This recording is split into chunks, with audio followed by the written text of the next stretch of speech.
Ma propre fille vient de me pousser hors de sa voiture, au milieu de nulle part, sous un soleil écrasant, en me disant qu'il y a un asile quelques kilomètres plus loin. Elle démarre sans un regard en arrière, me laissant seule sur cette route déserte de Provence, à 70 ans, sans eau, sans ombre, probablement pour mourir. Mes jambes tremblent tellement que je peux à peine tenir debout. La poussière soulevée par ses pneus me brûle les yeux, mais ce n'est rien comparé à ce qui me brûle la poitrine. Elle vient de me dire qu'elle en a marre d'attendre que je meure pour hériter. Je reste là, agenouillée sur le gravier brûlant, incapable de comprendre. C'est Dominique, mon unique enfant, celle que j'ai portée, nourrie, aimée pendant 45 ans. Et elle vient de m'abandonner comme un animal. Le soleil me cuit la nuque. Ma gorge est déjà sèche. Je sais que si je ne fais rien, je vais mourir ici. Alors, avec des mains tremblantes, je sors mon téléphone. Par miracle, il y a du réseau. J'appelle la seule personne en qui j'ai confiance. Nicolas, mon neveu notaire. Quand il répond, je peux à peine parler tellement je sanglote. Mais ce qu'il me dit me glace encore plus que ce que Dominique vient de faire. Tante Odette, tu as donné procuration à Dominique. Elle peut vider tes comptes, vendre ton appartement, te faire interner. Il faut révoquer tout ça, maintenant, avant qu'il ne soit trop tard. En moins d'1 heure, par téléphone, avec des témoins notaires en conférence, je révoque tout. La procuration, le testament. Dominique n'aura plus rien, pas un centime. Nicolas devient mon unique héritier et tuteur légal. Pendant ce temps, il roule vers moi pour me sauver. Mais ce que je ne sais pas encore, c'est que Dominique avait tout prévu. Elle m'a déjà fait enregistrer dans un EHPAD miteux avec de faux documents médicaux indiquant que je souffre de démence. Elle comptait m'y faire enfermer, me déclarer incapable et tout prendre. Quand elle revient quelques jours plus tard pour visiter sa pauvre mère, elle découvre que j'ai disparu, que tous ses accès bancaires sont bloqués, que la procuration est caduque, que Nicolas a ouvert une enquête pour abandon de personnes vulnérables. Elle devient folle.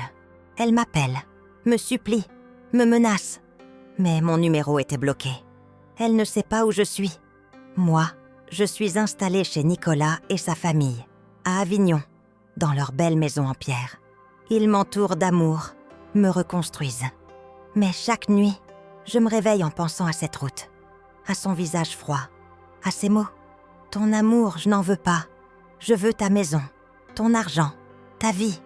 Nicolas veut porter plainte officiellement. Il dit que Dominique mérite la prison. Il a toutes les preuves, les enregistrements, les relevés bancaires montrant qu'elle a détourné 47 000 €, les faux documents, les témoignages. Elle risque entre 3 et 7 ans de prison ferme. Mais voilà ce qui me déchire. Malgré tout ce qu'elle m'a fait, c'est ma fille. Je l'ai bercée. J'ai soigné ses genoux écorchés. Je l'ai vue rire, pleurer, grandir. Est-ce que je dois la laisser aller en prison? Est-ce que je dois la détruire comme elle a voulu me détruire? Ou est-ce que je dois lui pardonner, au risque de passer pour une idiote, pour une mère faible et manipulée? Une part de moi veut qu'elle paie, qu'elle comprenne l'horreur de ce qu'elle a fait, qu'elle souffre comme elle m'a fait souffrir. Mais une autre part, cette part que je ne peux pas éteindre même si je le voulais, cette part qui l'a aimée inconditionnellement pendant des décennies, se demande s'il n'y a pas une autre voie. Le procès approche. Je dois décider, témoigner contre elle avec toute ma rage, ou demander la clémence en espérant qu'elle puisse un jour devenir meilleure. Nicolas me dit que si je retire ma plainte, je fais une erreur, que Dominique ne mérite aucune pitié, que je dois penser à moi. Mais comment penser à moi quand chaque fois que je ferme les yeux, je la revois enfant, me tenant la main, me disant « Je t'aime, maman ». Dominique est convoquée au tribunal. Les preuves sont accablantes. L'abandon, les détournements, les faux documents. Elle risque gros, très gros. Et c'est moi qui ai le pouvoir de décider si elle tombe ou si elle a une chance de se relever. Quand je la vois au tribunal, amaigrie, défaite, pleurant, quelque chose se brise en moi. Mais est-ce de la compassion ou est-ce de la faiblesse? Est-ce de l'amour maternel Ou est-ce de la manipulation, encore et toujours? Elle m'écrit de la prison. Elle dit qu'elle regrette, qu'elle suit une thérapie, qu'elle veut changer. Mais je l'ai déjà entendu mentir. Je l'ai déjà vue manipuler. Comment savoir si cette fois c'est vrai? Nicolas me regarde avec des yeux qui disent « Ne fais pas ça. Ne lui donne pas une autre chance de te détruire. » Mais quelque chose en moi refuse de fermer complètement la porte. Parce que voilà la vérité déchirante. Même après ce qu'elle m'a fait, même après cette route, même après ces mots empoisonnés, je ne peux pas effacer 45 ans d'amour. Je ne peux pas faire comme si elle n'avait jamais existé. Je ne peux pas la haïr aussi complètement qu'elle semble me haïr. Alors, je dois faire un choix. Un choix impossible.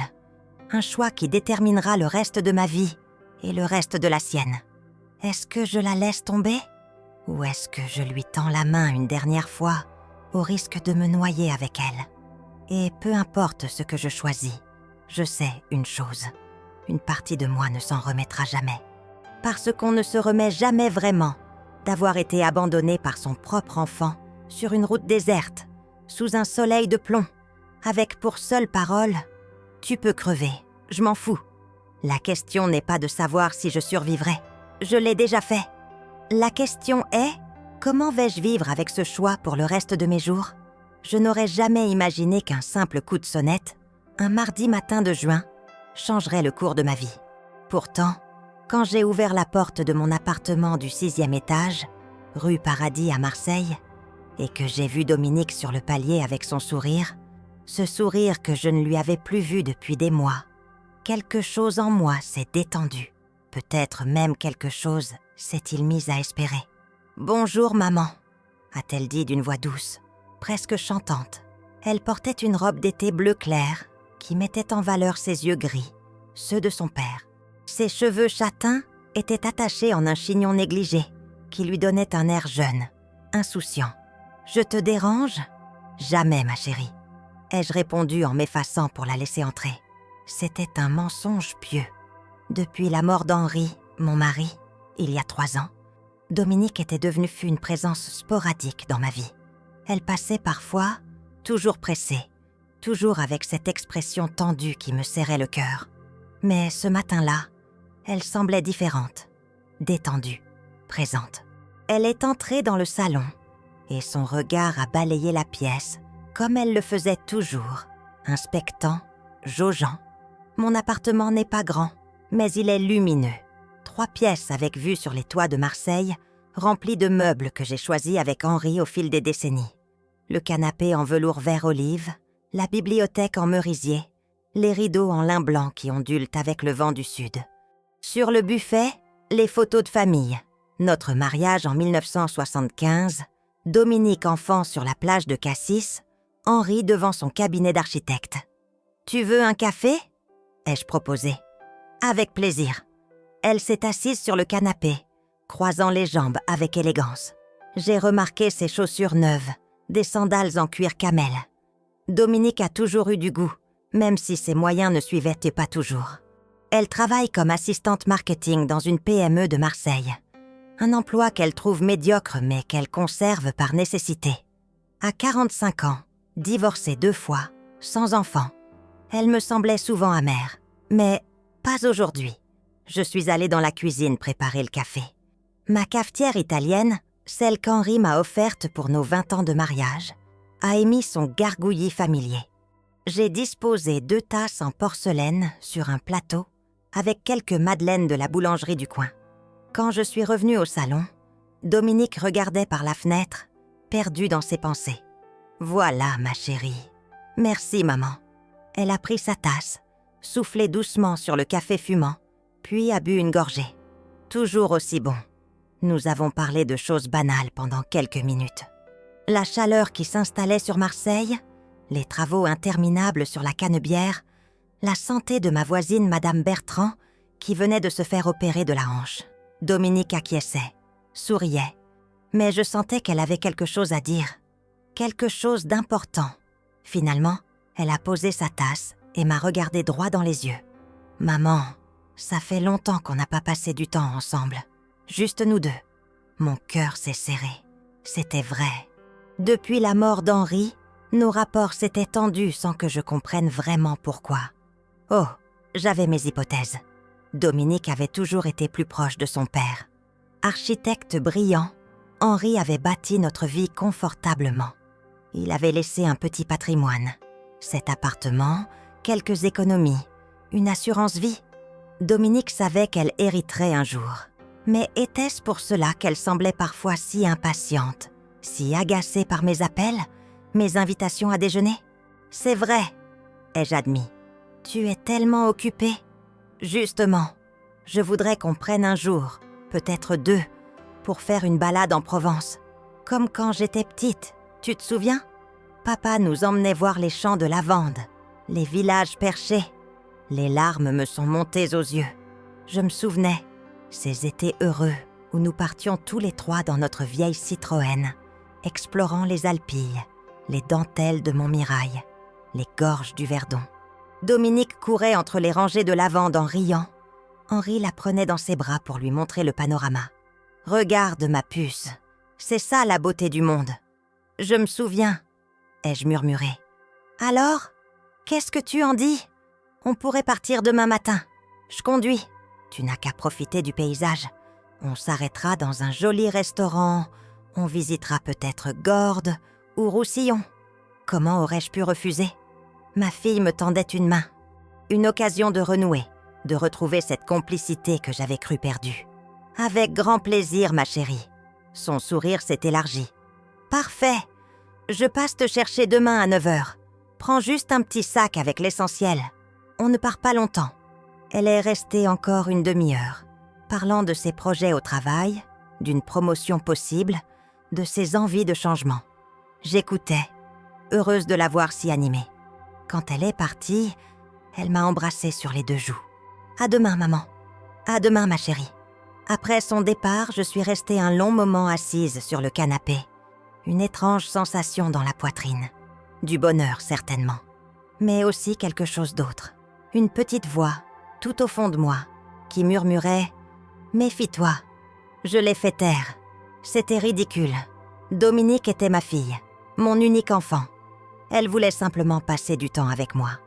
Le reste de la journée, je l'ai passé à préparer mon petit sac. J'ai choisi une robe légère en coton blanc, un gilet en cas de fraîcheur, mes chaussures de marche confortables. J'ai mis mon téléphone portable dans mon sac à main, avec mon portefeuille, mes papiers d'identité, mes médicaments pour la tension. En fouillant dans mes affaires, je suis tombée sur une vieille photo. Dominique à 8 ans, assise sur les genoux d'Henri, riant aux éclats. Quand avait-elle cessé de rire ainsi? Quand cette joie enfantine s'était-elle transformée en cette dureté que je percevais parfois dans son regard? Le soir, j'ai dîné légèrement. Une salade niçoise, un yaourt, puis je me suis installée devant la télévision. Les informations parlèrent de la canicule qui s'installait sur le sud de la France, des restrictions d'eau, des incendies précoces dans l'arrière-pays. J'ai pensé que nous devrions éviter les zones trop sèches. Dominique saurait choisir un bel itinéraire. Avant de me coucher, j'ai appelé ma meilleure amie, Suzanne. Nous nous connaissons depuis le lycée, et elle est l'une des rares personnes à qui je peux vraiment parler. Devine quoi? Dominique m'emmène en Provence demain. Vraiment? La surprise dans sa voix était palpable. Suzanne n'a jamais beaucoup apprécié Dominique. Elle la trouve égoïste, calculatrice. C'est inattendu. Je sais, mais elle semblait sincère. On va passer du temps ensemble, comme avant. Il y a eu un silence. Odette, fais attention quand même. Je ne voudrais pas que tu sois déçue. Suzanne, c'est ma fille. Justement, j'ai raccroché avec un sentiment d'irritation. Pourquoi Suzanne ne pouvait-elle pas simplement se réjouir pour moi? Pourquoi fallait-il toujours qu'elle voie le mal partout? Cette nuit-là, j'ai eu du mal à m'endormir. La chaleur était étouffante, même avec la fenêtre ouverte. Les bruits de la ville montaient jusqu'à moi. Des scooters, des voix, une sirène au loin. Et cette petite voix, encore, qui murmurait dans l'obscurité. Le lendemain matin, je me suis réveillée à 6 heures, incapable de rester au lit. J'ai pris une douche, enfilé ma robe blanche, attaché mes cheveux gris en un chignon bas. À 70 ans, je me porte plutôt bien. Certes, mon dos me fait parfois souffrir, et je dois faire attention à ma tension. Mais je marche tous les jours. Je fais mes courses moi-même. Je suis autonome. Henri me disait toujours « Tu es solide, Odette. Tu nous enterreras tous. » Il avait tort. C'est moi qui l'ai enterré, dans le petit cimetière de Saint-Pierre, avec vue sur la mer. À 9h pile, Dominique a sonné. Elle portait un jean et un chemisier blanc, des lunettes de soleil sur la tête. « Prête, maman ?»« Prête. » Nous avons descendu les 6 étages. L'ascenseur était encore en panne, comme souvent. Dans la rue, le soleil tapait déjà fort. La Peugeot grise de Dominique était garée en double fil, clignotant allumé. Elle a ouvert le coffre, y a jeté mon sac sans ménagement, puis a déverrouillé les portières. « Monte !» Je me suis installée côté passager. L'habitacle sentait le parfum de Dominique, un mélange de jasmin et de musc. Elle a démarré avec brusquerie, manquant de percuter un scooter. « Crétin !» a-t-elle murmuré entre ses dents. « Doucement, ma chérie. » Elle ne m'a pas répondu. Nous avons traversé Marseille en direction de l'Est, prenant l'autoroute vers Aix-en-Provence. La circulation était dense, comme toujours. Dominique conduisait vite, changeant de fil avec impatience. J'ai essayé de faire la conversation. « Il fait beau. On va avoir une belle journée. »« Tu as choisi où on va ?»« Surprise !» Son ton était neutre, mais quelque chose clochait. Son sourire de la veille avait disparu. Ses mains agrippaient le volant avec une tension visible. « Dominique, tout va bien ?»« Oui. Pourquoi ça n'irait pas ?»« Je ne sais pas. Tu sembles tendue. » Elle a tourné la tête vers moi, et l'espace d'une seconde, j'ai vu quelque chose dans ses yeux. Quelque chose de froid. Je suis juste concentrée sur la route. Nous avons dépassé Aix, puis continué vers le nord. Les panneaux défilaient. Pertuis, Manosque, Apt. Le paysage changeait. Les collines se faisaient plus arides, les villages plus rares. Dominique ne parlait presque pas. J'ai renoncé à alimenter la conversation et j'ai regardé par la fenêtre, essayant de profiter du paysage. Les champs de lavande n'étaient même pas encore en fleurs, mais les rangées régulières dessinèrent à des motifs hypnotiques sur les coteaux. Après environ 2 heures de route, Dominique a quitté la route principale pour s'engager sur une départementale, puis sur une route encore plus petite, à peine goudronnée. « Où va-t-on » ai-je demandé, commençant à m'inquiéter. Je connais un endroit magnifique, un peu isolé, mais ça vaut le coup. La route serpentait entre des collines pelées. Il n'y avait plus aucune habitation, juste quelques ruines de bergeries, des buissons d'épineux, des cigales dont le chant strident emplissait l'air brûlant. Dominique roulait de plus en plus lentement.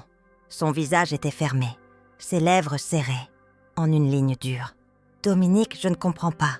Il n'y a rien ici. » Elle ne m'a pas répondu. Soudain, elle a freiné brutalement. Nous étions au milieu de nulle part, sur une route poussiéreuse bordée de buissons secs et de pierres. Elle a coupé le moteur. Le silence qui a suivi était assourdissant. Même les cigales semblaient s'être tues. « Descends !» a-t-elle dit d'une voix que je ne lui connaissais pas. Froide, métallique, définitive. Quoi ? Mon cœur s'est mis à battre très fort. « Dominique, qu'est-ce que… » Elle s'est tournée vers moi, et ce que j'ai vu dans ses yeux m'a glacée. Il n'y avait aucune tendresse, aucune hésitation, juste une détermination implacable. « Je t'ai dit de descendre. Il y a un asile de retraite à quelques kilomètres d'ici, vers l'est. Tu vas y aller. C'est fini, maman. Je ne peux plus. » Ma bouche s'est ouverte, mais aucun son n'en est sorti. Je ne comprenais pas. C'était comme si mon cerveau refusait d'accepter ce qui se passait. « Dominique, ma chérie, qu'est-ce que tu racontes ? C'est une blague ? » Ce n'est pas une blague. Elle a ouvert sa portière, est sortie, a contourné la voiture et a ouvert la mienne. « Descends, maintenant. »« Non, non, Dominique, je… » Elle a attrapé mon bras avec une force surprenante et m'a tiré hors de la voiture. J'ai trébuché, mes genoux heurtant le sol poussiéreux. La douleur a été vive, mais rien comparé à celle qui déchirait ma poitrine. « Dominique, je t'en supplie !» Elle est allée ouvrir le coffre, a sorti mon petit sac et l'a lancé à mes pieds. « Tu as tout ce qu'il te faut. Tes papiers, ton téléphone. Tes médicaments. Marche vers l'est. L'asile est indiqué sur les panneaux. Ils t'accueilleront. Pourquoi? Pourquoi tu fais ça? Pour la première fois, son masque a craqué. Une grimace de rage et de douleur a tordu ses traits. Pourquoi? Tu veux vraiment savoir pourquoi? Parce que j'en ai marre. Marre de t'avoir sur le dos. Marre de tes appels, de tes demandes, de ta dépendance. Marre d'attendre que tu meures pour enfin avoir ce qui me revient de droit. Chaque mot était un coup de poignard. Mais je ne t'ai jamais. Je t'aime, Dominique. Ton amour, je n'en veux pas. Je veux ta maison, ton argent, ta vie. Et pour ça, il faut que tu disparaisses. Elle est remontée en voiture. J'étais toujours à genoux dans la poussière, incapable de bouger, incapable de penser. Le moteur a rugi. J'ai levé les yeux. Et pendant une fraction de seconde, nos regards se sont croisés à travers la vitre. Dans le sien, il n'y avait rien. Aucun remords, aucune pitié. Puis, elle a accéléré et un nuage de poussière m'a enveloppée. Quand il s'est dissipé, elle avait disparu. Je suis restée là, agenouillée sur cette route déserte, le soleil me brûlant la nuque, essayant de comprendre ce qui venait de se passer. Ma fille, mon unique enfant, celle que j'avais portée, nourrie, aimée pendant 45 ans, venait de m'abandonner comme un animal. Les larmes ont commencé à couler, silencieuses d'abord, puis en sanglots déchirants qui soulevaient ma poitrine. Je me suis effondrée sur le côté, la joue contre la terre sèche et brûlante, et j'ai pleuré comme je n'avais jamais pleuré de ma vie. Même à la mort d'Henri, je m'étais retenue. Mais là, il n'y avait personne pour me voir, personne pour me juger. Juste le ciel implacablement bleu, les collines arides et le vide immense de la trahison. Combien de temps suis-je restée ainsi? Je ne sais pas. Le soleil continuait sa course. La chaleur devenait insupportable. Ma gorge était sèche comme du carton. J'ai fini par me relever péniblement. Mes genoux saignaient.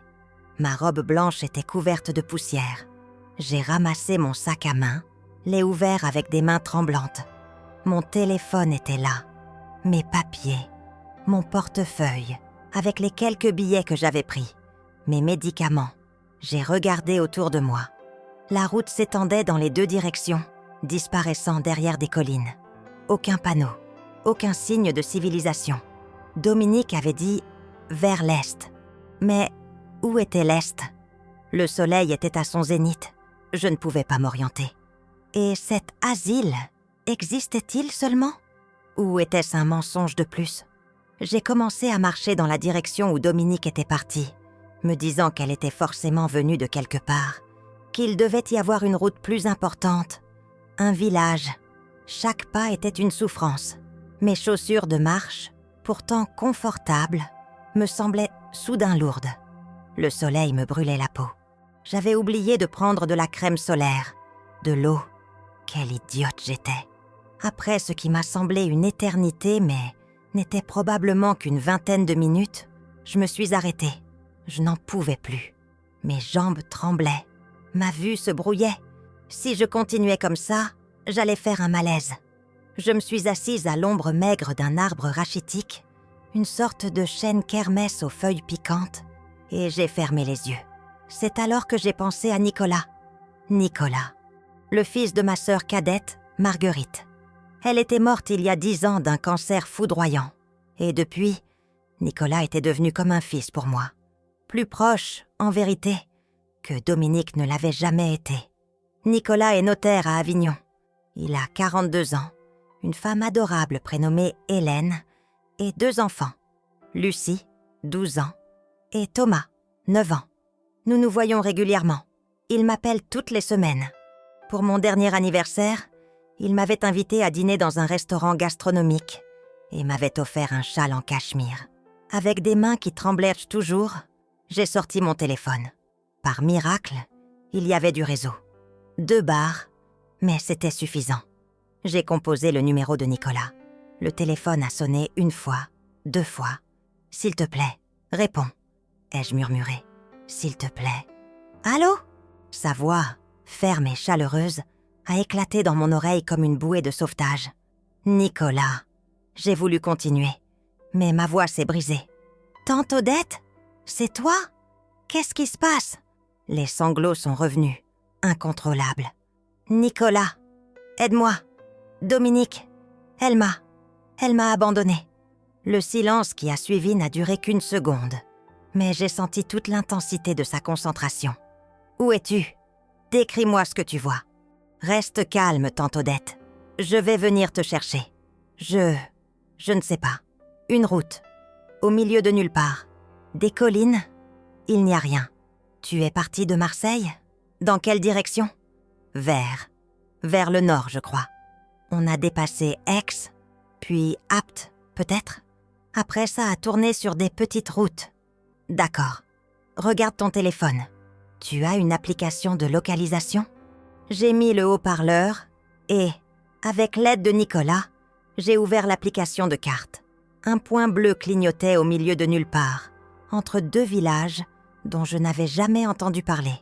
Je te l'envoie? Oui, envoie-moi ta position. J'ai réussi à le faire, mes doigts maladroits sur l'écran. C'est fait. Parfait. Je l'ai. Tante Odette, écoute-moi bien. Je suis à Avignon.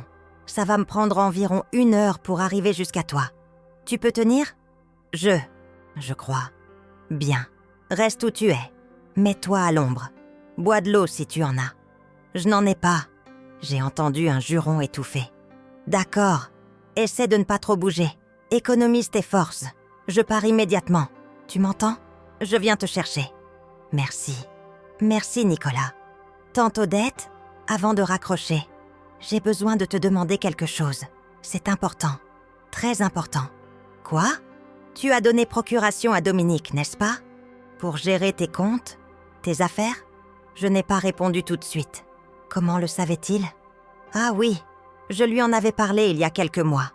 Dominique m'avait convaincu que ce serait plus simple, qu'elle pourrait m'aider avec les démarches administratives qui devenaient de plus en plus lourdes.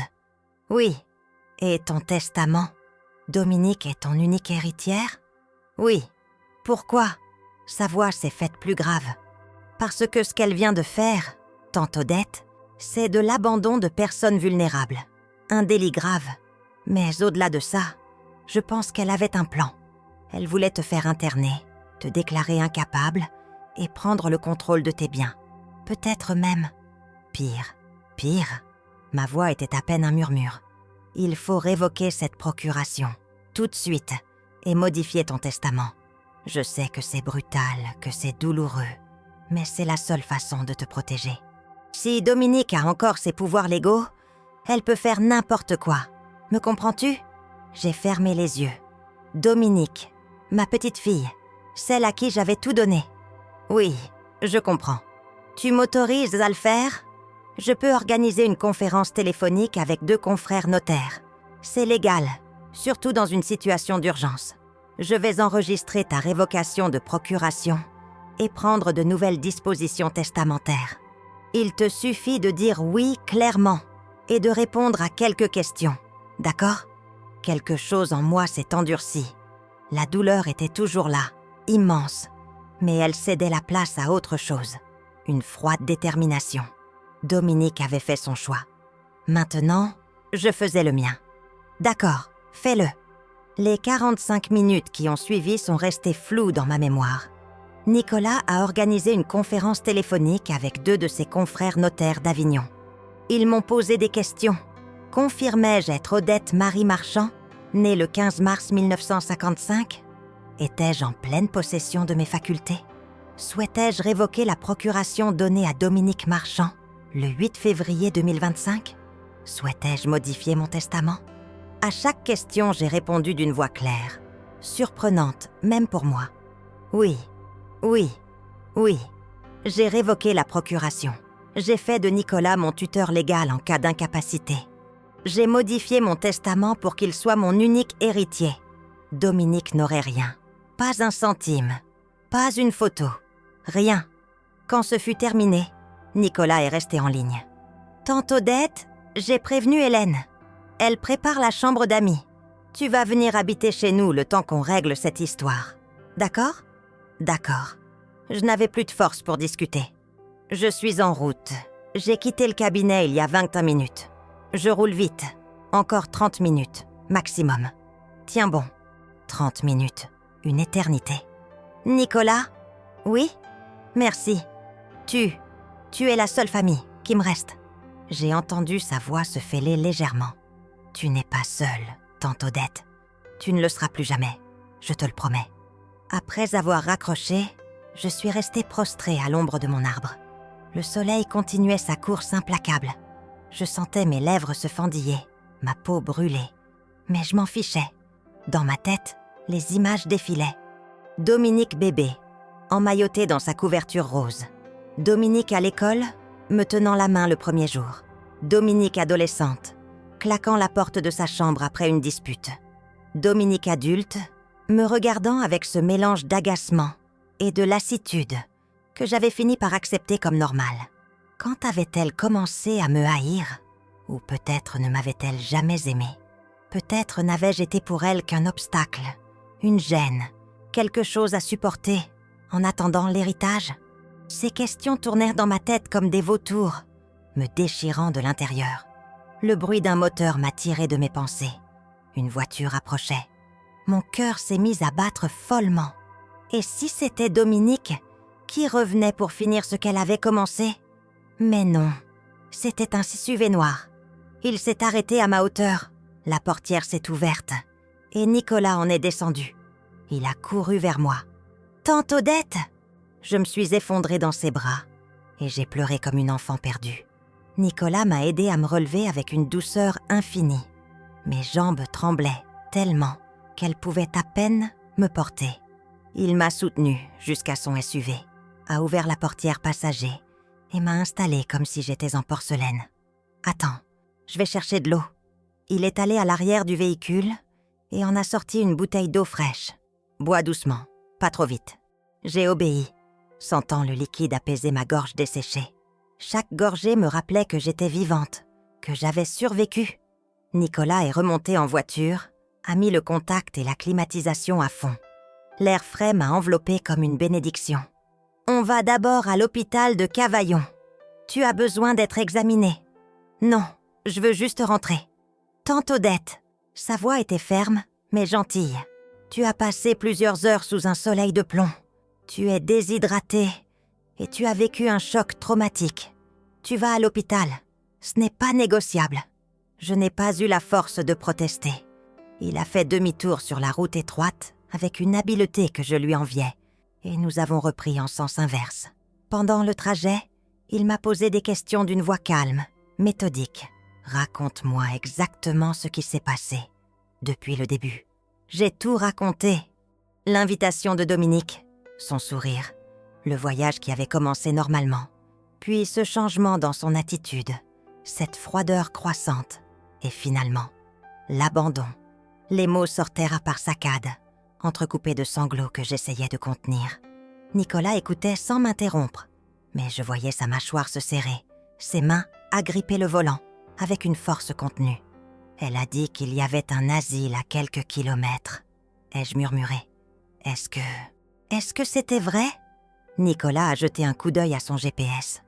Il y a effectivement un EHPAD près de Carpentras, à environ 15 kilomètres d'où je t'ai trouvé, mais dans la direction opposée à celle qu'elle t'a indiquée. Mon sang s'est glacé. Elle m'a menti. Elle voulait que je marche dans le mauvais sens, que je me perde. Ou pire, sa voix était dure comme de la pierre. Tante Odette, par cette chaleur, sans eau, à ton âge, tu aurais pu faire un malaise. Tu aurais pu mourir. Le mot résonnait dans l'habitacle. Mourir. Ma propre fille avait voulu ma mort. Ou du moins, elle s'en fichait que je meure. Je ne comprends pas, ai-je chuchoté. Comment peut-on devenir comme ça? L'argent, l'impatience, l'égoïsme. Nicolas a soupiré profondément. Je ne veux pas te blesser davantage, mais il faut que tu saches. Dominique m'a appelé il y a environ 2 mois. Elle voulait savoir combien valait ton patrimoine. Elle parlait de te faire signer des papiers, de simplifier ta succession. J'ai refusé de lui donner des détails. Je lui ai dit que ces questions ne la regardaient pas tant que tu étais vivante et en bonne santé. Elle s'est énervée, m'a dit que j'étais un hypocrite, que je voulais tout garder pour moi. Quoi? Tu ne m'en as jamais parlé. Je ne voulais pas t'inquiéter. Je pensais que c'était juste une phase, un moment de faiblesse. Mais maintenant, il a secoué la tête. Maintenant, je comprends qu'elle préparait quelque chose. Cette invitation n'était pas innocente. Elle avait un plan. Nous sommes arrivés à l'hôpital de Cavaillon une demi-heure plus tard. Nicolas m'a accompagnée aux urgences, a expliqué la situation à l'infirmière d'accueil. Une femme d'une 50aine d'années, aux cheveux courts et au regard bienveillant, m'a prise en charge immédiatement. « Venez, madame, on va s'occuper de vous. » On m'a installée dans une salle d'examen. Un jeune médecin est venu, le docteur Lemaire, un garçon sympathique qui ne devait pas avoir plus de 30 ans. Il m'a examinée avec soin. Tension artérielle, température, hydratation, état de la peau. « Vous avez eu de la chance », a-t-il dit en fronçant les sourcils. Début de déshydratation, coup de soleil au second degré sur la nuque et les bras, mais rien de grave. On va vous mettre sous perfusion pendant quelques heures et je vous garde en observation cette nuit. Ce n'est pas nécessaire. Anne, si, madame. À votre âge, après un tel choc, je préfère être prudent. Son ton était ferme, mais gentil. Il s'est tourné vers Nicolas. Vous êtes son fils? Son neveu. Et son tuteur légal depuis ce matin. Le médecin a hoché la tête. Bien. Je dois vous informer que Madame Marchand présente aussi des signes de stress post-traumatique aigu. Elle aura besoin d'un suivi psychologique. Nicolas a acquiescé gravement. Tout ce qui sera nécessaire.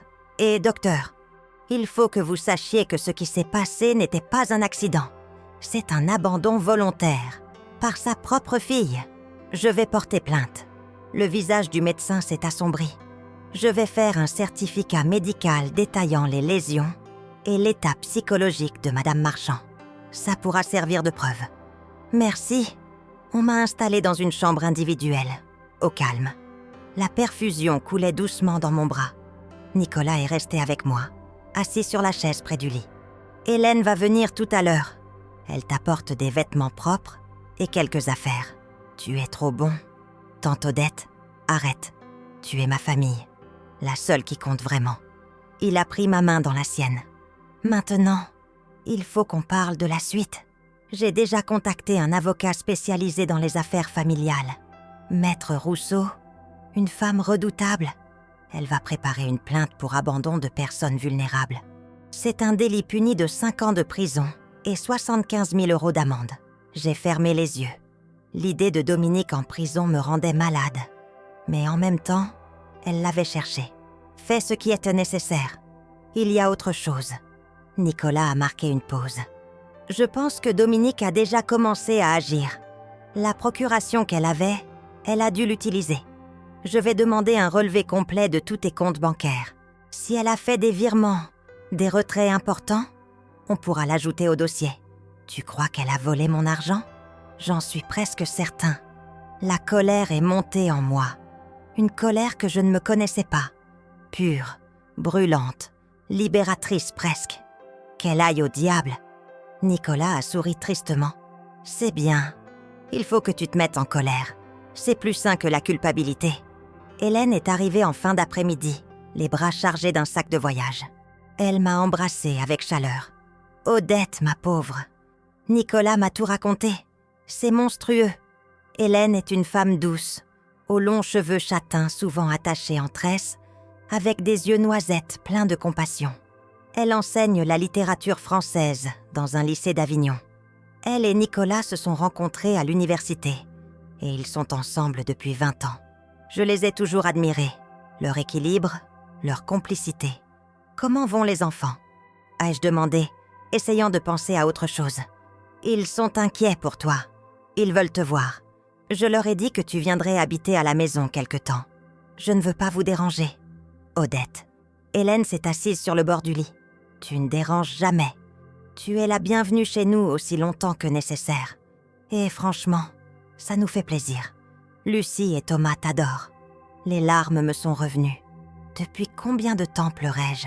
J'avais l'impression que mes larmes étaient intarissables. Merci, vous êtes trop bons. Nicolas et Hélène sont restés avec moi jusqu'à ce que les infirmières leur demandent de partir pour la nuit. « Repose-toi », m'a dit Nicolas. « Je reviens demain matin. et on rentre à la maison. Cette nuit-là, seule dans ma chambre d'hôpital, j'ai eu du mal à dormir. Chaque fois que je fermais les yeux, je revoyais le visage de Dominique, son expression froide, haineuse, ces mots. « Ton amour, je n'en veux pas ». Comment avais-je pu me tromper à ce point? Comment avais-je pu élever un monstre sans m'en rendre compte? Je repensais à son enfance. Avais-je été une mauvaise mère? Trop permissive? Trop stricte? Henri me disait parfois que je la gâtais trop, que je cédais à tous ses caprices. Mais je voulais juste qu'elle soit heureuse. N'était-ce pas ce que toute mère veut? Et maintenant, je récoltais quoi? L'abandon, la haine, la trahison. Vers 3 heures du matin, une infirmière est venue vérifier ma perfusion. « Vous devriez dormir, Madame Marchand. Je n'y arrive pas. Vous voulez quelque chose pour vous aider? Un léger anxiolytique ?» J'ai accepté.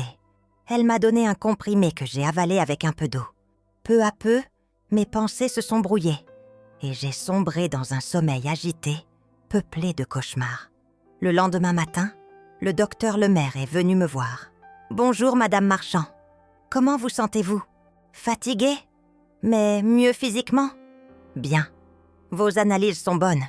Je peux vous laisser sortir, mais à condition que vous ne soyez pas seule. Votre neveu m'a assuré que vous alliez habiter chez lui. Oui, parfait. Et n'oubliez pas, consultez un psychologue. Ce que vous avez vécu est un traumatisme grave. Il ne faut pas le négliger. Nicolas est arrivé à 10 heures, comme promis. On m'a retiré la perfusion et Hélène m'a aidé à enfiler les vêtements qu'elle avait apportés. Un pantalon en lin beige, un chemisier blanc, des sandales confortables. J'ai regardé mon reflet dans le petit miroir de la salle de bain. J'avais l'air d'avoir vieilli de 10 ans en une nuit. Des cernes profonds sous les yeux, la peau tirée, les cheveux ternes. Mais j'étais vivante. Nous avons quitté l'hôpital vers 11 heures. Le trajet jusqu'à Avignon a duré une 40aine de minutes. Je regardais par la fenêtre, muette. Le paysage était magnifique. Les champs de cerisiers, les vignobles, les cyprès élancés. Mais je n'arrivais pas à en profiter. Tout me semblait terne, vidé de sens. La maison de Nicolas et Hélène se trouve dans le quartier de la Barthelasse, une île sur le Rhône, à quelques minutes du centre-ville d'Avignon. C'est une belle bâtisse en pierre du XVIIIe siècle, avec un jardin ombragé et une piscine. Quand nous sommes arrivés, Lucie et Thomas nous attendaient sur le perron. Lucie, 12 ans, grande pour son âge, avec les cheveux bouclés de sa mère. Thomas, 9 ans, tout en jambes et en sourire. « Tante Odette !» Ils se sont précipités vers moi. Je les ai serrés contre moi, sentant leur chaleur, leur innocence, et j'ai pleuré encore. Mais cette fois, c'était des larmes de soulagement. Hélène m'a fait visiter la chambre d'amis qu'elle avait préparée. Au premier étage, avec vue sur le jardin, un grand lit douillet, une armoire en bois clair, un bureau près de la fenêtre. « C'est magnifique !» ai-je murmuré. « Repose-toi autant que tu veux. On déjeune dans 1 heure. » Je me suis allongée sur le lit, épuisée. Le matelas était moelleux, les draps sentaient la lavande. Je me suis endormie presque immédiatement. Et pour la première fois depuis 2 jours, je n'ai pas fait de cauchemar. Quand je me suis réveillée, il était presque 14 heures. J'ai entendu des voix en bas, des rires d'enfants. Je me suis levée, me suis rafraîchie dans la petite salle de bain attenante et je suis descendue. La famille était dans la cuisine, finissant de déjeuner. « Tante Odette, on t'a gardé de la ratatouille et du poulet rôti », a dit Lucie. « Merci ma chérie. » Je me suis assise à table et Hélène m'a servi une assiette généreuse. Je n'avais pas faim, mais je me suis forcée à manger. Il fallait reprendre des forces. Nicolas me regardait avec attention. « Ça va ? » ?»« Oui. Enfin non, mais je tiens le coup. » Après le déjeuner, les enfants sont partis jouer dans le jardin. Nicolas, Hélène et moi, nous sommes installés dans le salon. « Il faut qu'on parle de Dominique, » a dit Nicolas. « Qu'est-ce qu'il y a ? » « Elle a essayé de te joindre. 8 appels sur ton portable, 17 messages. Elle est dans tous ses états. » « Comment tu sais ça ? » « J'ai ton téléphone. Tu l'avais laissé dans mon SUV hier. Je l'ai éteint pour qu'elle ne puisse pas te localiser. Il me l'a tendu. Tu veux les lire ? » J'ai hésité, puis j'ai pris le téléphone. Mes mains tremblaient en ouvrant les messages. « Maman, où es-tu ? Réponds-moi. Maman, je suis inquiète. Qu'est-ce qui se passe ? Maman, répond, bordel. J'ai appelé l'asile. Ils disent que tu n'es jamais arrivé. Où tu es ? Nicolas ne répond pas. Qu'est-ce que vous me cachez ? Maman, je t'en supplie. Dis-moi juste que tu vas bien. Les messages devenaient de plus en plus désespérés, incohérents. Le dernier, envoyé ce matin à 6h, j'ai compris. Vous m'avez trahi. Vous allez le regretter. J'ai levé les yeux vers Nicolas. Elle parle de quel asile ? C'est là que ça devient intéressant. Nicolas a sorti un dossier de son attaché-case. Hier, après t'avoir emmené à l'hôpital, j'ai fait quelques recherches. Dominique a effectivement contacté un EHPAD près de Carpentras, l'établissement Les Pins Bleus. Elle a réservé une place pour toi mardi dernier. Elle a fourni des documents médicaux falsifiés indiquant que tu souffrais de démence sévère et que tu représentais un danger pour toi-même. Quoi ? La pièce s'est mise à tourner. Elle a utilisé sa procuration pour signer ces documents à ta place. Elle comptait t'y faire admettre de force. Une fois là-bas, isolée, sans moyen de te défendre, elle aurait eu tout le temps de vider tes comptes et de vendre ton appartement. Peut-être même te faire déclarer juridiquement incapable. Hélène a posé sa main sur mon bras. « Odette, c'est monstrueux. Mais tu es en sécurité maintenant. » « Comment ? Comment a-t-elle pu ?» Ma voix n'était qu'un murmure brisé. « L'argent. Ton appartement à Marseille vaut facilement 350 000 €. Tu as environ 180 000 € sur tes comptes d'épargne. L'assurance vie d'Henri représente encore 120 000 €. Au total, plus d'un demi-million. Pour quelqu'un comme Dominique, qui vit d'un salaire médiocre et accumule les dettes, c'était irrésistible. J'ai fermé les yeux. Elle a des dettes ? Oui. J'ai fait faire une enquête rapide par un ami détective privé. Dominique a emprunté 80 000 € il y a 2 ans pour investir dans une start-up qui a fait faillite. Elle ne peut pas rembourser. Elle reçoit des lettres de mise en demeure. Elle était dans une impasse financière. Tout s'éclairait. Les visites espacées, l'impatience, les questions insistantes sur mon testament. Elle ne m'a jamais rien dit. Elle avait honte. Ou plutôt, elle s'en fichait. Tu n'étais qu'un moyen pour elle, une solution à ses problèmes. Nicolas a refermé le dossier. Tante Odette, je dois te demander quelque chose. Dominique va essayer de te contacter, peut-être par d'autres moyens. Des amis, des voisins. Elle va jouer la victime, dire que je te manipule, que je t'ai enlevé. Il faut que tu sois forte, il faut que tu résistes. Je ne veux plus la voir. Bien, mais légalement, on ne peut pas l'empêcher de chercher à te joindre. Par contre, tu peux demander une ordonnance de protection. Avec les éléments qu'on a, un juge l'accordera sans problème. Fais-le. Nicolas a acquiescé. Je m'en occupe dès demain. En attendant, ton téléphone reste éteint. Si tu veux appeler quelqu'un, tu utilises mon portable ou celui d'Hélène. Les jours suivants ont été étranges. Je vivais dans une sorte de brouillard, allant des moments de calme apparent à des crises de larmes incontrôlables. Hélène était d'une patience infinie. Elle me tenait compagnie, me parlait de ses cours, de ses élèves, de littérature. Tu sais, Odette, il y a un poème de Victor Hugo qui me fait toujours penser à la résilience. Demain, dès l'aube. C'est sur le deuil, mais aussi sur la force de continuer. Je ne suis pas sûre d'en avoir, de cette force. Tu l'as déjà prouvé. Tu as survécu. Tu es là. Nicolas, de son côté, travaillait sans relâche.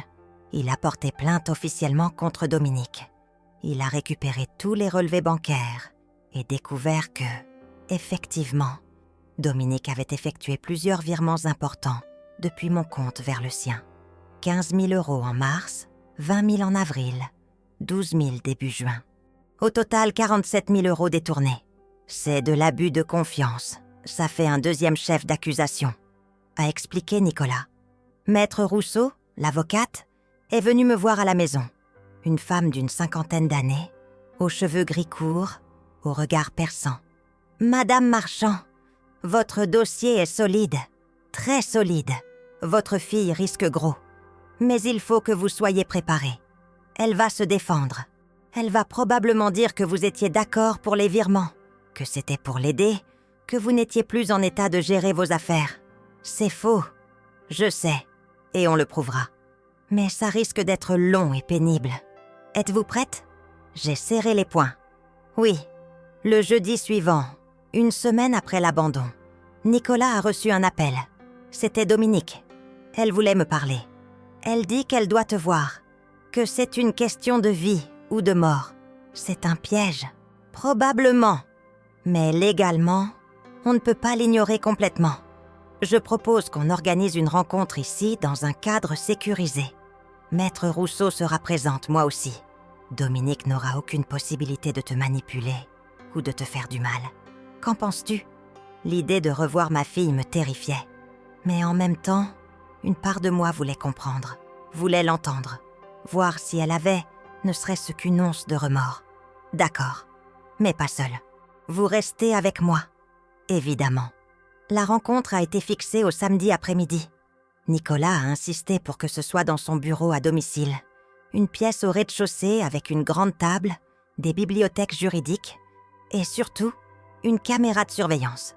Tout sera enregistré, pour ta protection. Le samedi est arrivé trop vite. J'étais nerveuse, nauséeuse. Hélène m'a préparé un thé à la camomille. Tu veux que je reste avec toi? Non. Nicolas et Maître Rousseau suffisent.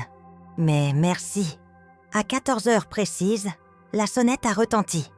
J'ai sursauté. Mon cœur battait si fort que j'avais mal à la poitrine. Nicolas est allé ouvrir. J'ai entendu des voix dans le couloir, puis des pas. Et soudain, elle était là, Dominique. Elle avait terriblement maigri. Ses cheveux étaient ternes, mal coiffés. Des cernes profonds creusaient ses yeux. Elle portait un jean délavé et un t-shirt froissé. Quand son regard a croisé le mien, j'ai vu quelque chose vaciller en elle. De la surprise? Du soulagement? Ou de la peur? Maman, sa voix était rauque, tremblante. Je n'ai pas répondu. Je me suis contentée de la regarder, essayant de voir en elle l'enfant que j'avais aimé. Mais je ne voyais qu'une étrangère. Nicolas lui a désigné une chaise. « Assieds-toi, Dominique. » Elle a obéi, les mains tremblantes. Maître Rousseau était assise à côté de moi, bloc-notes ouvert, stylo en main. L'atmosphère était glaciale. « Maman, je... » Dominique a dégluti péniblement. « Je suis désolée. Je ne sais pas ce qui m'a pris. J'étais perdue. J'avais des problèmes d'argent. Je paniquais. Et j'ai fait une énorme erreur. » Une erreur? Ma voix était froide, dure. Une voix que je ne me connaissais pas. Tu appelles ça une erreur? M'abandonner sur une route déserte? Me dire qu'il y avait un asile alors que tu m'envoyais dans la mauvaise direction? Me laisser sous un soleil de plomb sans eau, sans rien. C'était quoi, Dominique? Une erreur de parcours? Elle a baissé les yeux. Je pensais que tu trouverais l'EHPAD, que tu serais prise en charge. Menteuse. Le mot a claqué dans la pièce. Tu savais exactement ce que tu faisais. Tu voulais te débarrasser de moi. Peut-être même que je meure. Comme ça, tu héritais plus vite. Non, maman, je te jure. Des larmes coulèrent sur ses joues. Je ne voulais pas ta mort. Juste que tu sois ailleurs. Que je puisse respirer. Nicolas s'est penché en avant. Parlons clairement, Dominique. Tu as détourné 47 000 € sur les comptes de ta mère. Tu as falsifié des documents médicaux pour la faire interner de force. Tu l'as abandonnée dans un lieu isolé, en sachant qu'elle risquait sa vie. Ce ne sont pas des erreurs. Ce sont des délits graves. Dominique s'est tourné vers lui, les yeux rouges. Toi, tu lui as monté la tête contre moi. Tu veux tout garder pour toi, c'est ça? Tu l'as toujours jalousé que je sois sa fille, que j'hérite. Stop! Maître Rousseau a levé la main. Mademoiselle Marchand, vous êtes en train de vous incriminer davantage. Je vous conseille fortement de vous taire et de prendre un avocat.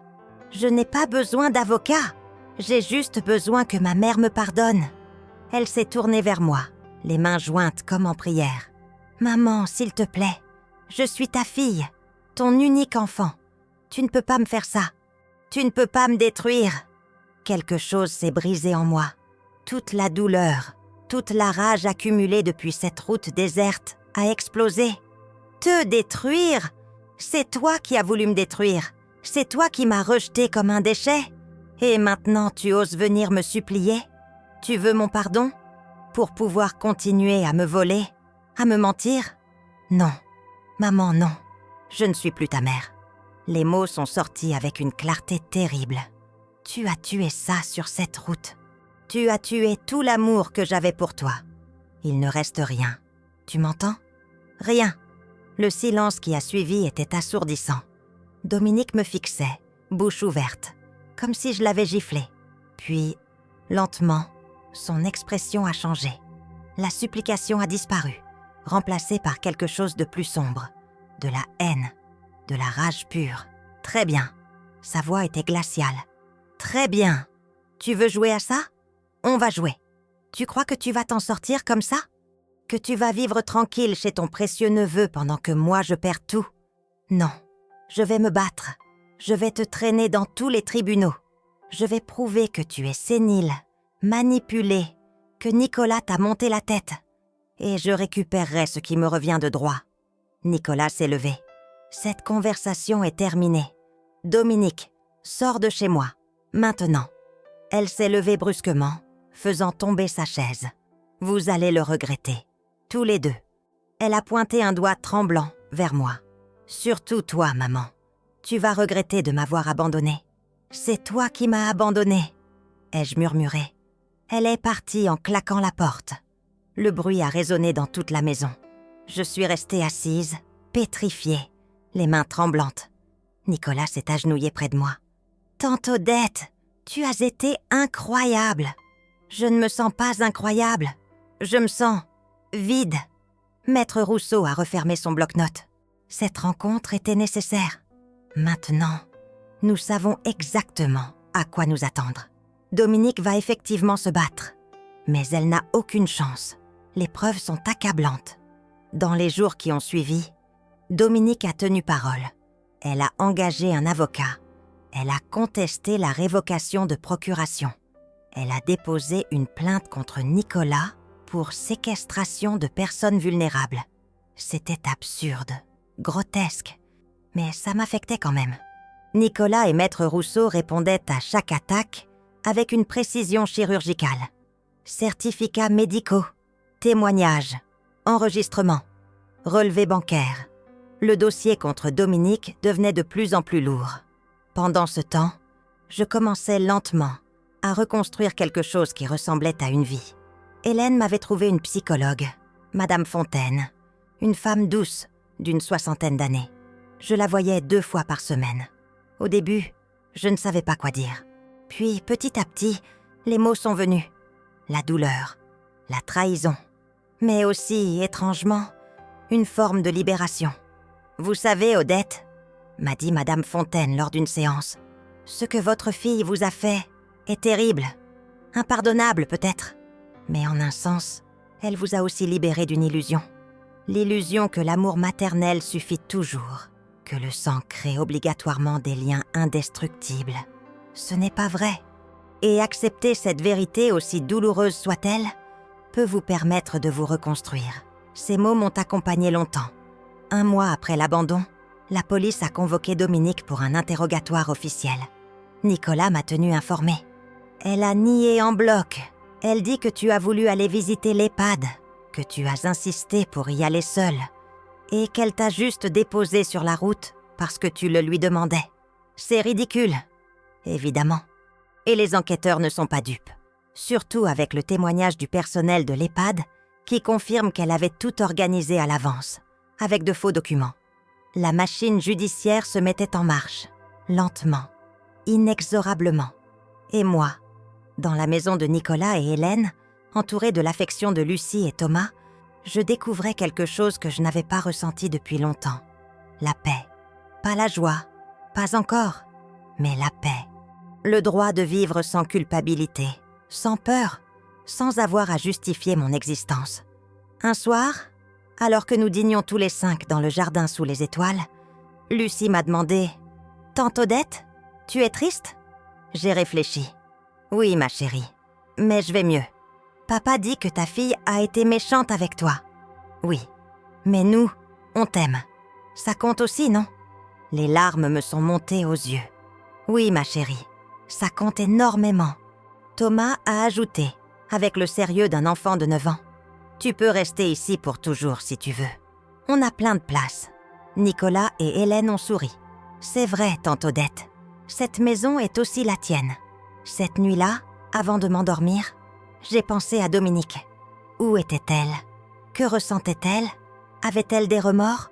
Ou continuait-elle à me haïr, à me blâmer pour sa propre chute ? Je ne savais pas. Et surtout, j'ai réalisé quelque chose de terrible et libérateur à la fois. Je m'en fichais.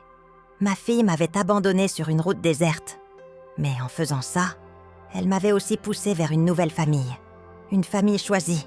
Une famille qui m'aimait vraiment. Et peut-être, finalement, c'était ça, la vraie justice. 2 mois s'étaient écoulés depuis cette route déserte.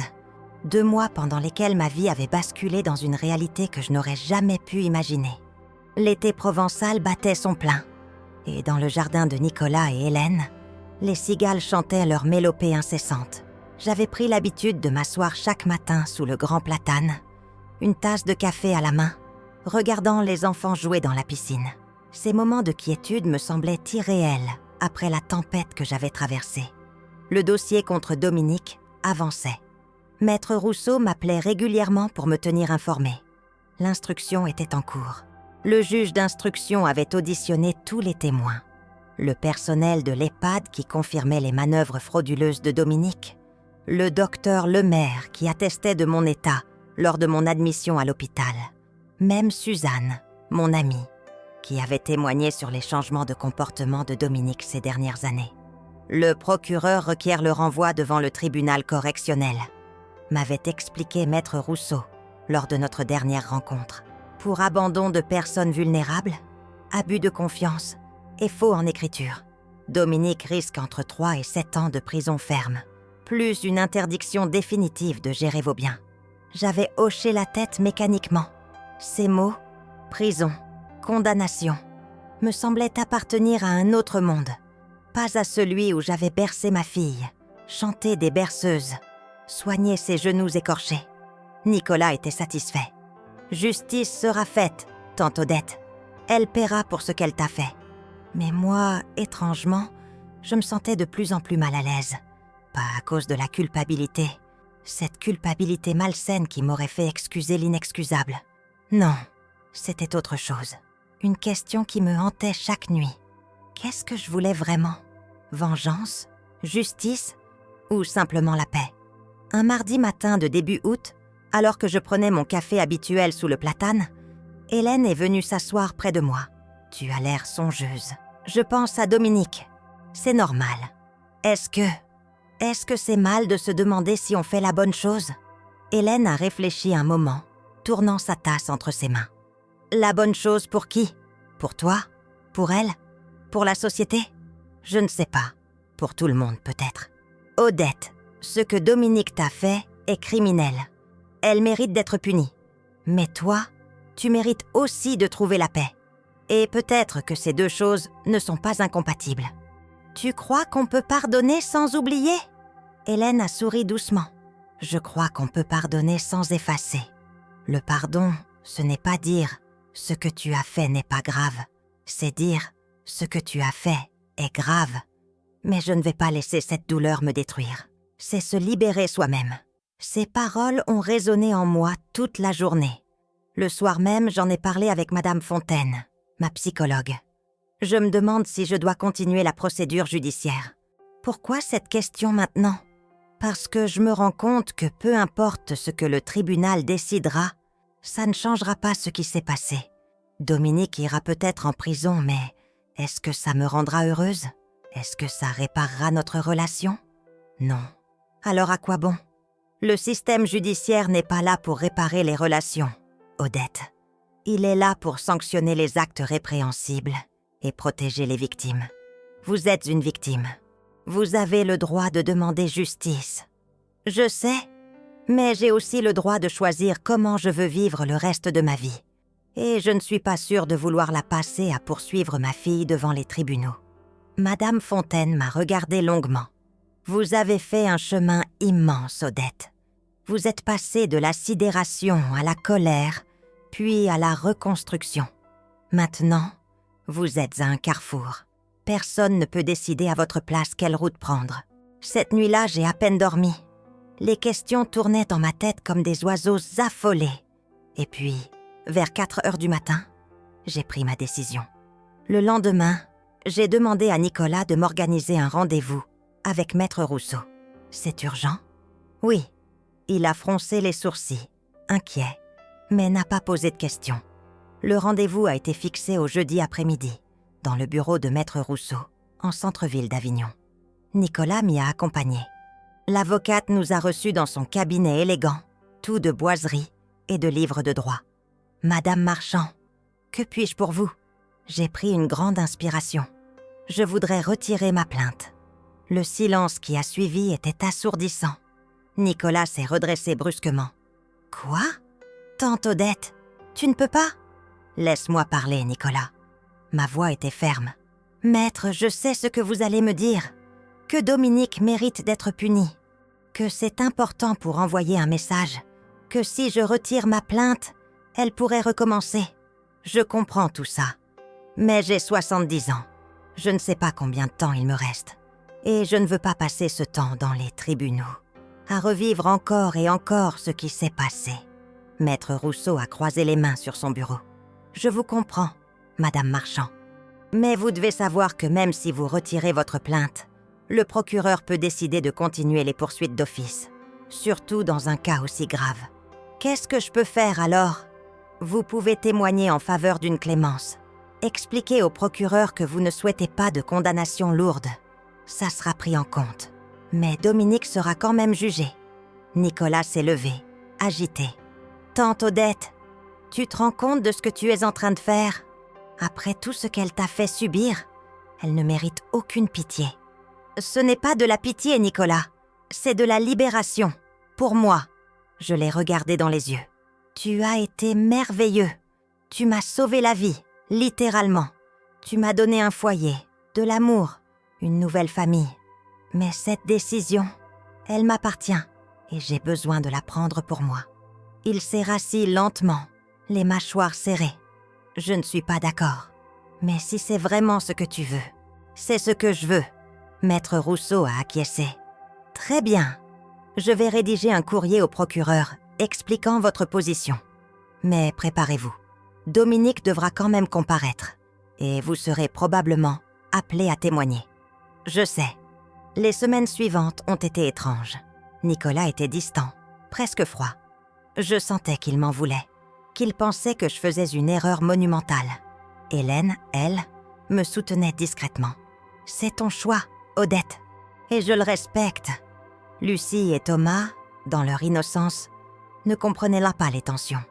Ils continuaient à m'entourer de leur affection, me racontant leurs journées, leurs rêves, leurs petits soucis d'enfant. Leur présence était un baume.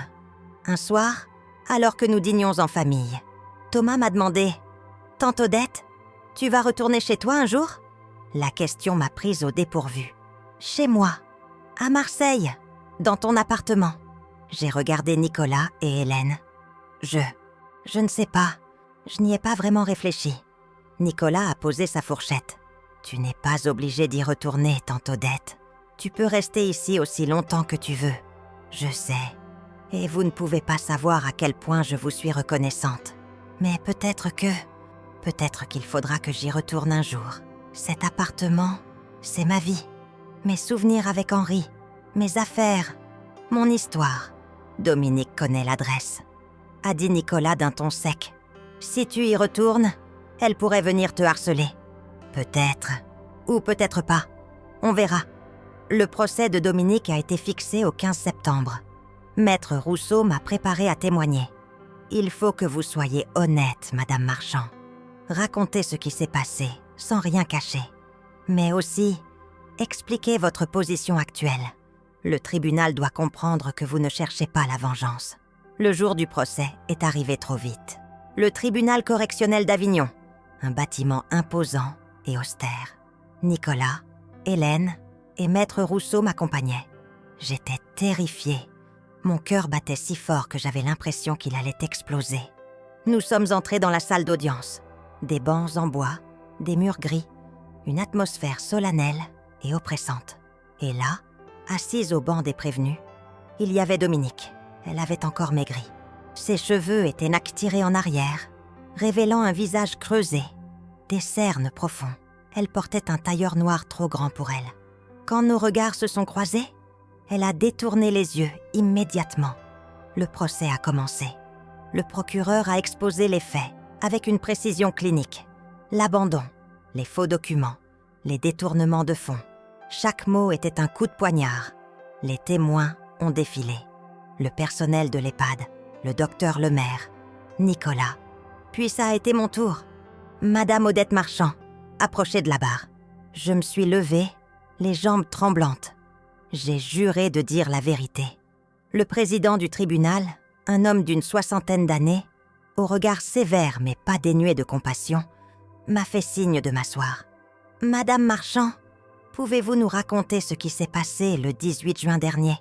J'ai pris une grande inspiration et j'ai commencé à parler. J'ai tout raconté. L'invitation de Dominique, le voyage, la route déserte, ces mots glaciaux, l'abandon, la chaleur, la peur, l'appel à Nicolas. Ma voix tremblait, mais je suis allée jusqu'au bout. Quand j'ai fini, il y avait des larmes sur les joues de plusieurs personnes dans la salle. Même le président avait l'air ému. « Merci, Madame Marchand. C'est terrible. Je suis désolée que vous ayez vécu ça. » Il s'est tourné vers Dominique. « Mademoiselle Marchand, avez-vous quelque chose à dire ?» Dominique s'est levée. Elle tremblait de tout son corps. « Je suis désolée. Je ne sais pas quoi dire d'autre. Je suis désolée, maman. » Le mot « maman » m'a transpercée comme une lame. J'ai fermé les yeux. Le procureur a ensuite pris la parole, demandant 5 ans de prison ferme. L'avocat de Dominique, un jeune homme nerveux, a plaidé pour une peine avec sursis, évoquant les difficultés psychologiques et financières de sa cliente, son absence de casier judiciaire. Puis Maître Rousseau s'est levé. « Monsieur le Président, j'ai une déclaration de ma cliente, Madame Marchand, que je souhaiterais vous lire. Allez-y, maître. » Elle a déplié un papier et a lu. « Je ne cherche pas la vengeance. Ce que ma fille m'a fait est impardonnable selon les critères de la loi, et elle doit en répondre. Mais je ne veux pas que sa vie soit détruite. Je veux qu'elle comprenne la gravité de ses actes, qu'elle soit aidée, suivie, encadrée. Je veux qu'elle ait une chance de devenir quelqu'un de meilleur. Pas pour moi.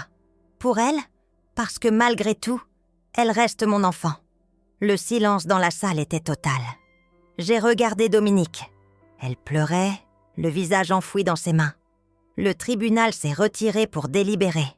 Nous avons attendu 1 heure interminable dans le couloir. Nicolas ne me parlait pas. Hélène me tenait la main. Enfin, nous avons été rappelés. Le président a lu le verdict. « Dominique Marchand, vous êtes reconnu coupable d'abandon de personnes vulnérables, d'abus de confiance et de faux en écriture. Le tribunal vous condamne à 3 ans de prison, dont 2 ans avec sursis, assorti d'une obligation de soins psychiatriques et d'un suivi socio-judiciaire.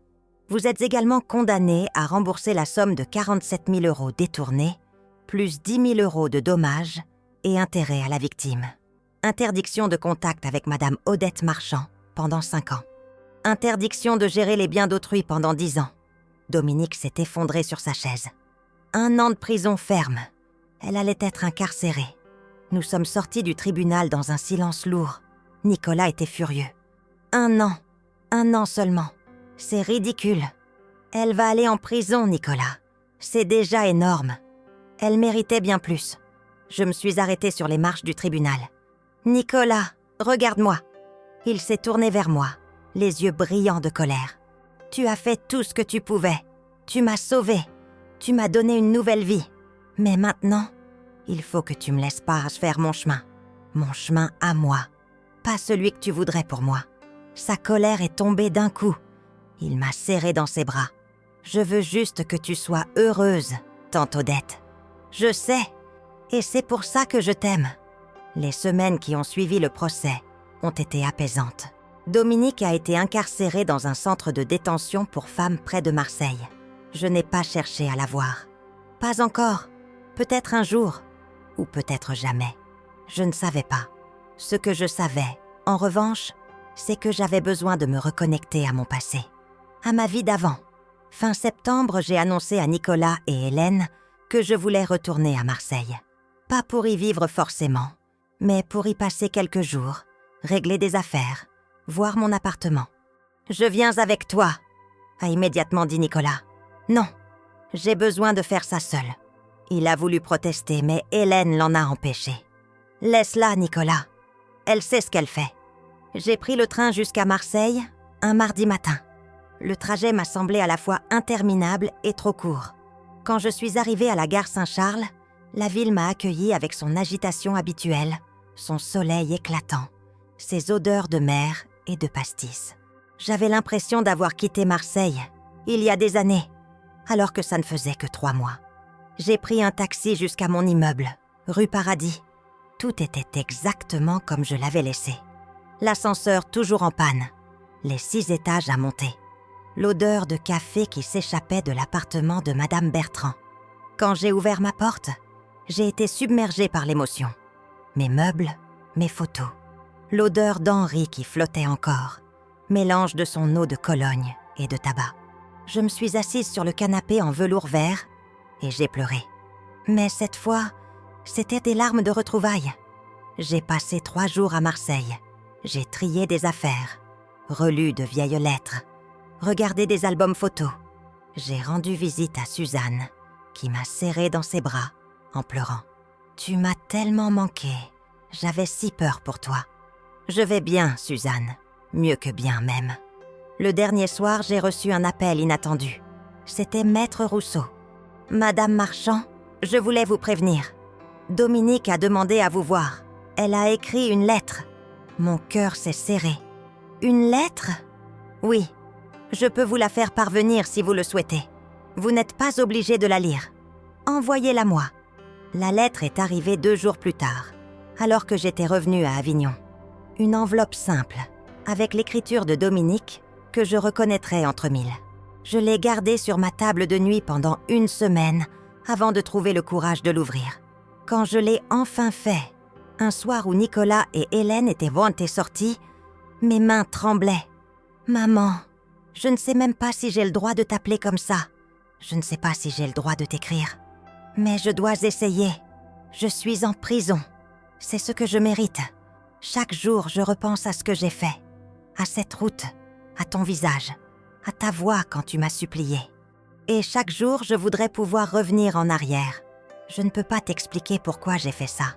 L'argent, oui. Les dettes, oui. Mais ce n'était pas que ça. C'était aussi la jalousie, la colère, le sentiment que papa t'aimait plus que moi.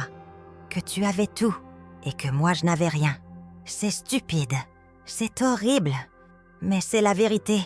Je ne te demande pas de me pardonner. Je n'en ai pas le droit. Mais je voulais que tu saches que je regrette. Vraiment. Et que si je pouvais changer ce que j'ai fait, je le ferais. La psychiatre ici me fait travailler sur mes problèmes. Elle dit que j'ai des troubles de la personnalité, des blessures d'enfance que je n'ai jamais réglées. Ce n'est pas une excuse, juste une explication. Je vais essayer de devenir meilleure. Pas pour toi. Je n'ai plus aucun droit sur toi. Mais pour moi. Pour peut-être un jour pouvoir me regarder dans un miroir sans avoir honte. Je t'aime, maman. Je l'ai toujours aimé, même quand je faisais semblant du contraire. Dominique. J'ai plié la lettre avec soin et je l'ai rangée dans le tiroir de ma table de nuit. Je ne savais pas quoi en penser. Est-ce que c'était sincère? Est-ce que c'était de la manipulation? Probablement les 2. Mais une chose était sûre, je ne lui répondrai pas.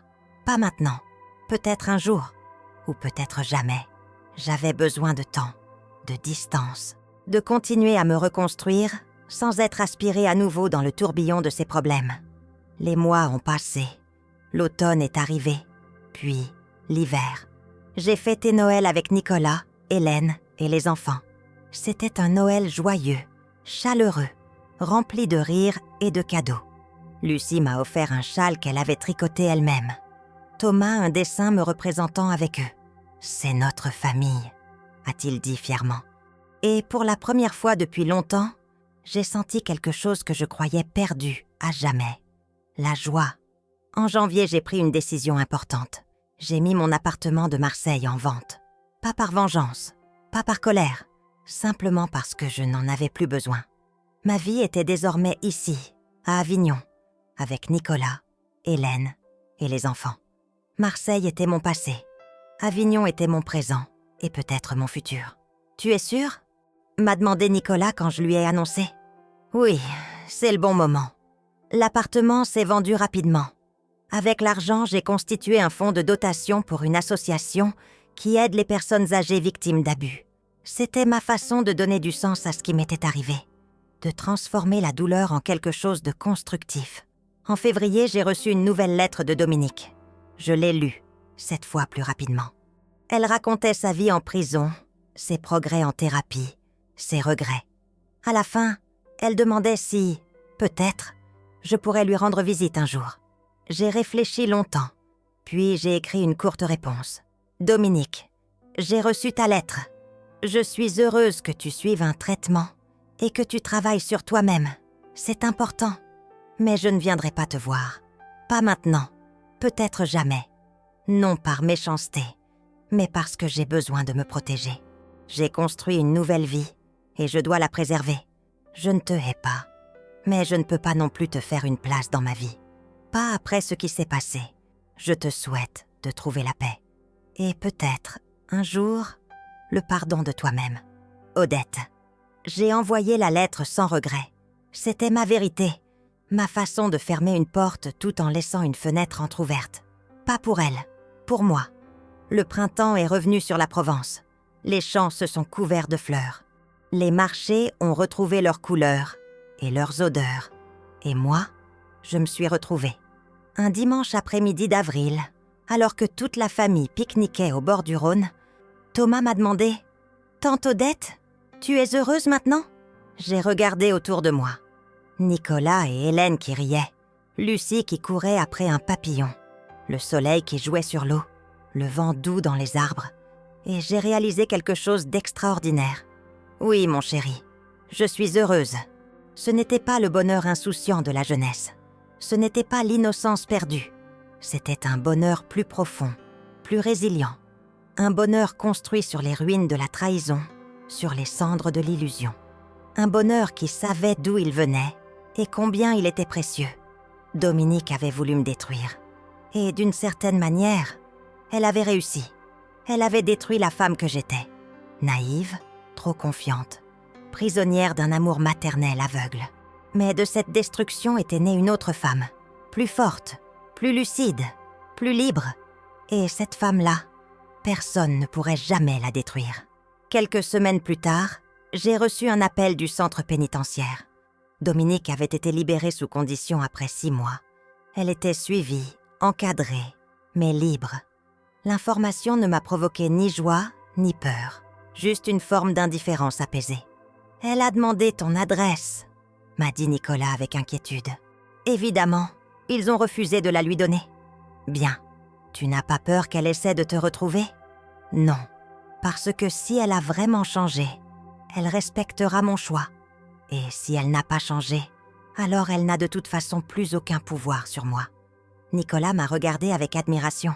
Tu es devenue incroyablement forte, tante Odette. Non, j'ai juste arrêté d'être faible. Un matin de mai, alors que je jardinais avec Hélène, plantant des herbes aromatiques dans de grands pots en terre cuite, elle m'a demandé « Tu lui as pardonné ?» J'ai continué à creuser la terre, sentant la fraîcheur humide sous mes doigts. Je ne sais pas. Le pardon, c'est compliqué. Ce n'est pas un interrupteur qu'on allume ou qu'on éteint. C'est un chemin. Peut-être que je suis sur ce chemin. Ou peut-être que je ne le serai jamais. Mais ce que je sais, c'est que je ne porte plus cette douleur comme un fardeau. Elle fait partie de moi, mais elle ne me définit plus. Hélène a souri. Tu sais, il y a un passage dans les évangiles qui dit « Pardonne-nous nos offenses, comme nous pardonnons à ceux qui nous ont offensés. » Je ne l'ai jamais vraiment compris avant. Mais maintenant, je crois que ça veut dire « Le pardon, c'est autant pour nous que pour l'autre. C'est se libérer. » Tu as probablement raison. Ce soir-là, avant de m'endormir, J'ai pensé à cette route déserte, à cette chaleur écrasante, à ma fille qui s'éloignait dans un nuage de poussière. Et pour la première fois, au lieu de ressentir de la douleur, j'ai ressenti de la gratitude. Pas de la gratitude pour ce qu'elle m'avait fait, mais de la gratitude pour ce que j'en avais fait. Elle m'avait abandonnée sur une route. Mais cette route m'avait menée ici, à cette famille, à cette vie, à cette version de moi-même que je n'aurais jamais découverte autrement. Et peut-être, au fond, c'était ça le vrai pardon. Non pas oublier, non pas excuser, mais transformer. Prendre le poison et en faire un remède. Prendre la trahison et en faire une renaissance. Je ne sais pas si je reverrai un jour Dominique. Je ne sais pas si elle deviendra vraiment meilleure. Je ne sais pas si nous pourrons un jour nous parler sans que le spectre de cette route se dresse entre nous. Mais je sais une chose avec certitude. Je ne suis plus prisonnière de ce qui s'est passé. Je suis libre. Et cette liberté, personne ne pourra jamais me la reprendre. Dans la maison silencieuse, j'ai entendu le rire de Thomas à l'étage, le murmure de Nicolas et Hélène qui discutaient dans leur chambre, le chant lointain d'un rossignol dans le jardin. Ma vie était ici, mon cœur était ici, ma paix était ici. Et tandis que je fermais les yeux, glissant doucement vers le sommeil, une dernière pensée m'a traversée. La famille n'est pas toujours celle dans laquelle on est. Parfois, c'est celle qu'on choisit, ou celle qui nous choisit. Et moi, j'avais été choisie. Par l'amour, par la grâce, par la vie elle-même. Sur cette route déserte où ma fille m'avait abandonnée, j'avais cru mourir. Mais en vérité, c'est là que j'avais commencé à vraiment vivre. Fin. Il faut avoir connu la nuit la plus profonde pour apprécier vraiment la lumière du jour. Proverbe provençal. Pendant un voyage que ma fille a proposé, elle a arrêté la voiture au milieu d'une route déserte et m'a laissée seule en disant « Il y a un asile à quelques kilomètres, restez là. » Mais avec un simple appel, j'ai tout changé.